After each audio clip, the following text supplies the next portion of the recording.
All right, guys, I appreciate everybody taking their time to check out my latest offering here. No Reserve 02 C2. We're doing our light check. We can see everything's functional in the back there. Looks like we have a yard crew approaching. It's fairly early in the morning. The engine compartment light even works.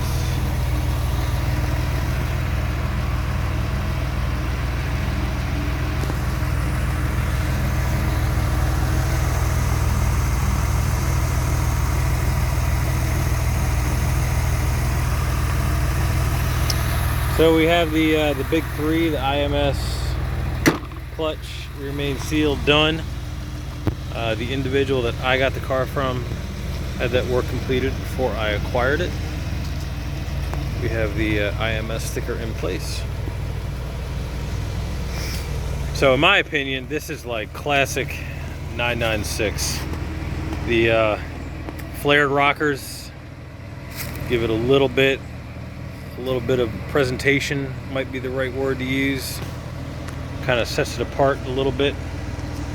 I did go with the clear corners. I think with the silver and the black, it just keeps the lines very clean. As far as cosmetics, the only thing to really point out as we do the walk around are some very light spider cracks on the front bumper. They are hard to see. They are there, right here. Kind of have to take my word for it. You can kind of see it on that angle right there. Yeah, right there. It's really the only thing that I've seen as far as cosmetics to point out on the car.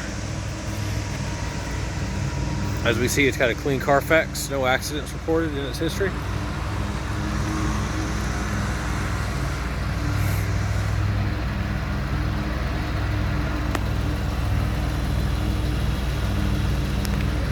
Alright, so we're going to go through the interior real quick. On the passenger side, we're going to demonstrate that the window drop-down functions.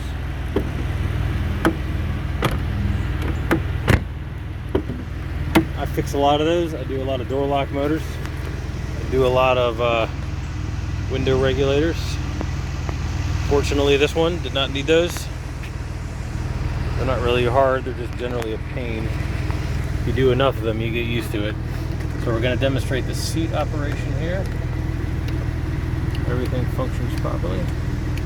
So the seats, the interior, I mean, there's no real wear necessarily. We don't have any odors, smells, rips, tears, burns. But like I see, I'm on almost every 996 and 986. There are these like lines in the leather. It's not, in the leather it's supple, it is soft, the coloring is perfect. The only thing I can come up with, I don't think has anything to do with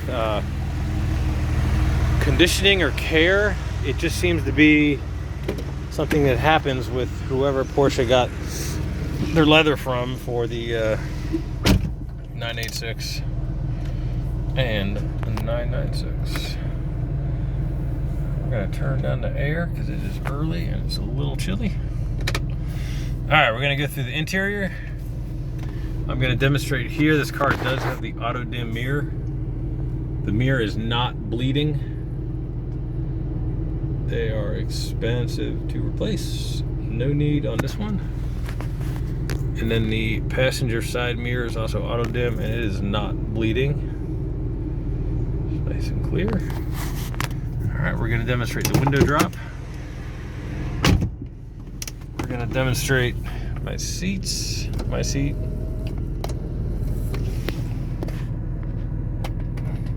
A little hard to see there.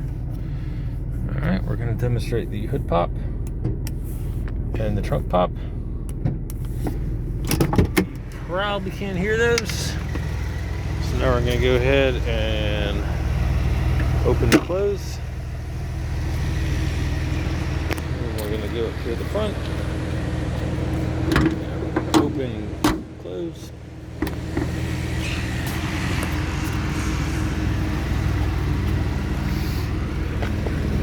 Alright, we're going to do our passenger mirror.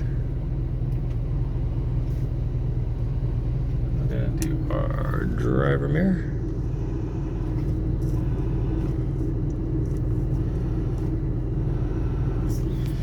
Alright, so we're getting up to temp here. Our turn signals.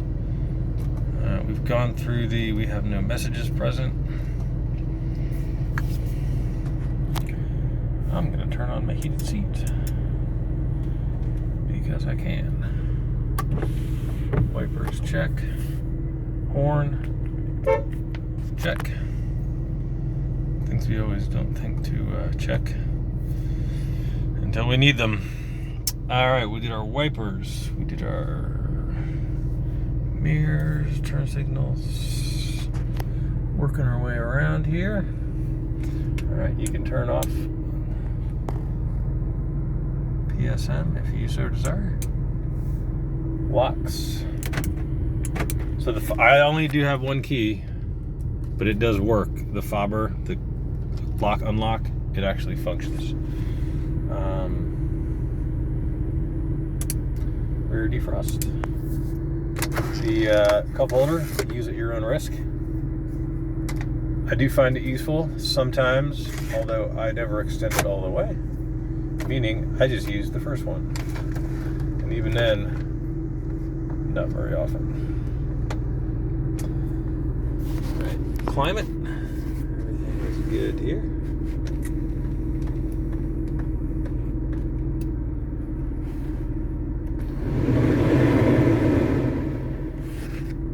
All of our controls function properly.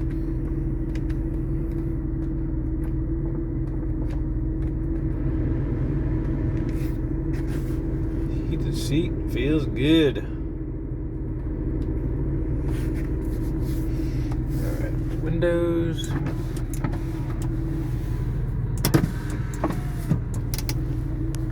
Cubbies.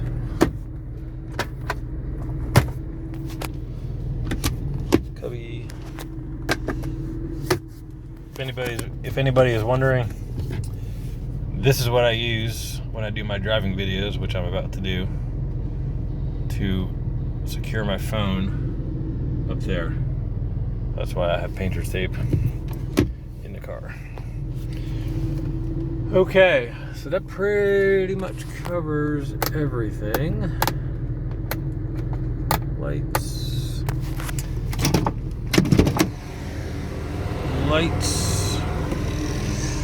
All right, so now we're going to talk about a few things on the car. When I got it, it did have the carbon package, the small carbon package, which gave you radio bezel,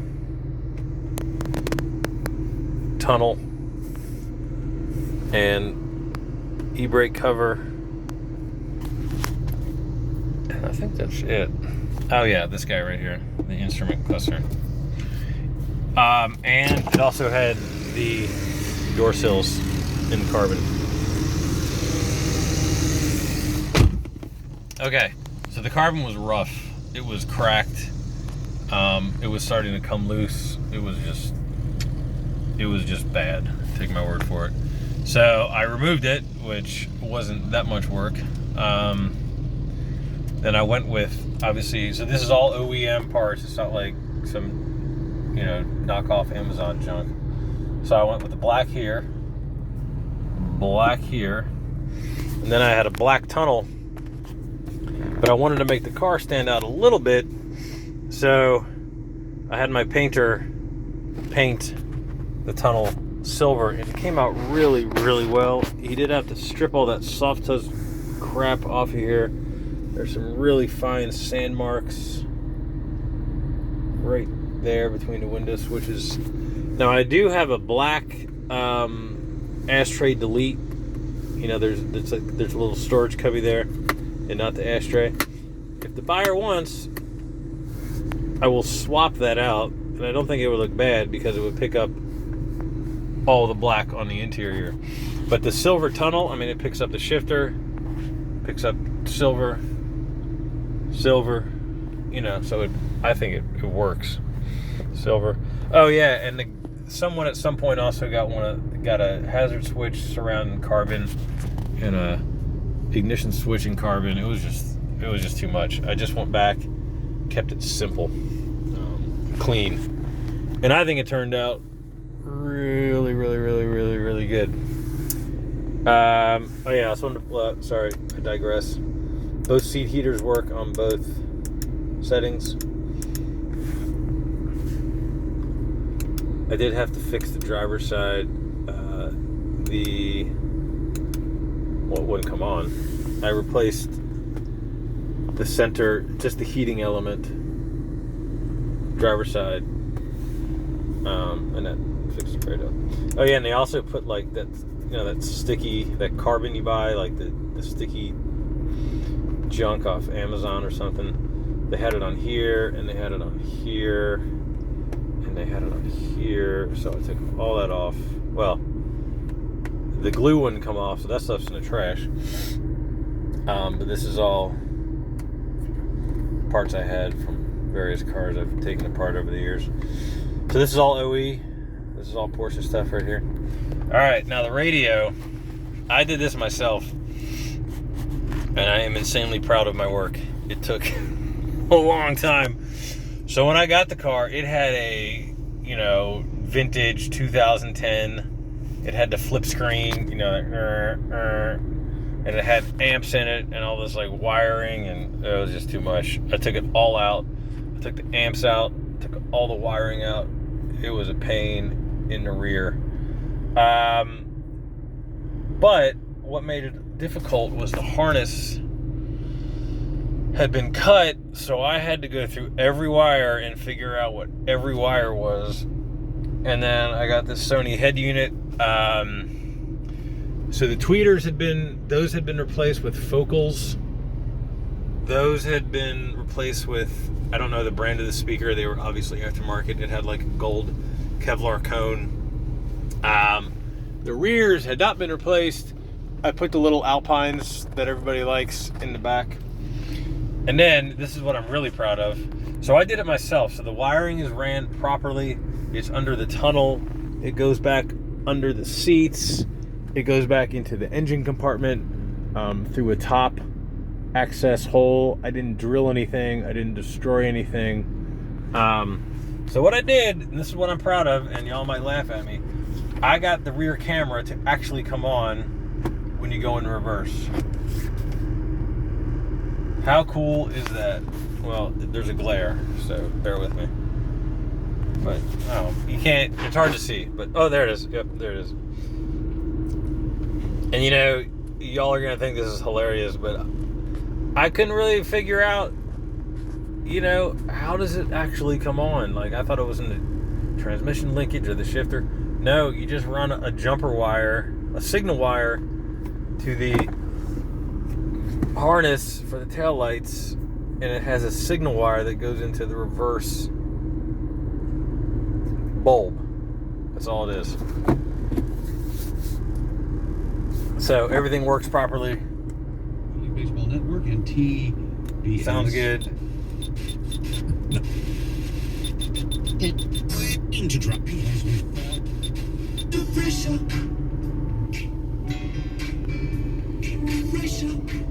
I got rid of all the amps are gone and the wiring and all that garbage is gone. It's just the head unit, all the speakers, have the stock grills. It's good. It's clean. It looks really nice. It fits well. Like I said, I did it myself, and I was actually really, really proud of my work because it took longer than I anticipated, if we're being honest. And it actually has both sun visors, and they both work. Alright, look at that. Now I digress. I put the Bluetooth mic right here. I ran the wiring behind the door gasket, so if you wanted to move it, super easy. Nothing's cut or drilled. It's all tucked right here. And it goes down there, and it goes up under the clutch pedal, all like the wiring and everything, and it goes right into the thing. So you could move it there, I think it worked. I think that's a good spot for it, but you know, to each their own. Okie doke, guys. This is a cool one. Very clean, very classic. And wanted to send it to its due home. If you got questions, just let me know. Thank you.